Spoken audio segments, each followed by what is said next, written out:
কোনো বাড়িতে করা হয়েছে ভাঙচুর, কোনো বাড়িতে বিস্ফোরণ ঘটানো হয়েছে ককটেল। ভয় আর আতঙ্কে থমথমে পুরো এলাকা।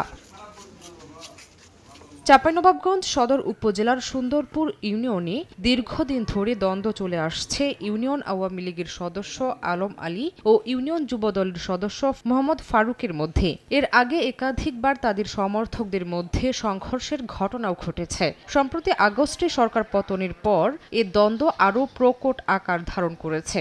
এলাকাবাসীর অভিযোগ, কোনো কারণ ছাড়াই হঠাৎ করে এক পক্ষ আরেক পক্ষের উপর হামলা করছে। ভাঙচুর ও লুটপাট করা হচ্ছে বিভিন্ন বাড়িঘর ও ব্যবসা প্রতিষ্ঠানে। এমনকি তাদের দ্বন্দ্বের বলি হচ্ছেন এলাকার মানুষ। হঠাৎ করে হামলা করে এসে আমার দোকানপাট ভাঙতে লাগলো। 10-15 জন লোক এসে এলা পাথালি মাইক ধর করতে লাগলো, আমাকে মারলো। বাসায় এসে ঘুমাইতেও পাচ্ছি না, কখন এসে হামলা করবে। যেদিকে যাচ্ছে মানুষের রাস্তা পথের মানুষকে ধরে ধরে মারধর করছে। সবশেষ গত 22 অক্টোবর দুপক্ষের সংঘর্ষে বিস্ফোরণ ঘটানো হয় শতাধিক ককটেল। আতঙ্কে অনেকে বাড়ি ঘর ছেড়ে অন্যত্র থাকছেন। আইনশৃঙ্খলা বাহিনীর নিষ্ক্রিয়তায় তাদের অপরাধ প্রবণতা আরও বেড়েছে বলে অভিযোগ স্থানীয়দের। পুলিশের জানালছি, কিন্তু পুলিশের কোনো তৎপরতা পাই নাই। থানাতে আমাদের কোনো অভিযোগ বা মামলা দিচ্ছে না। পুলিশ বলছে এলাকাটি সীমান্তবর্তী হওয়ায় বিজিবিকে জানানো ছাড়া সরাসরি তারা কিছুই করতে পারছেন না। তবে শিগগিরই অভিযানের কথা জানান পুলিশ সুপার। মামলার সঠিক তদন্ত কারা কারা জড়িত সেগুলি বের করে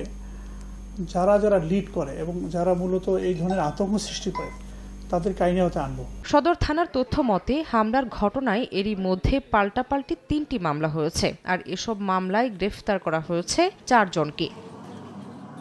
সময় সংবাদ, চাঁপাইনবাবগঞ্জ।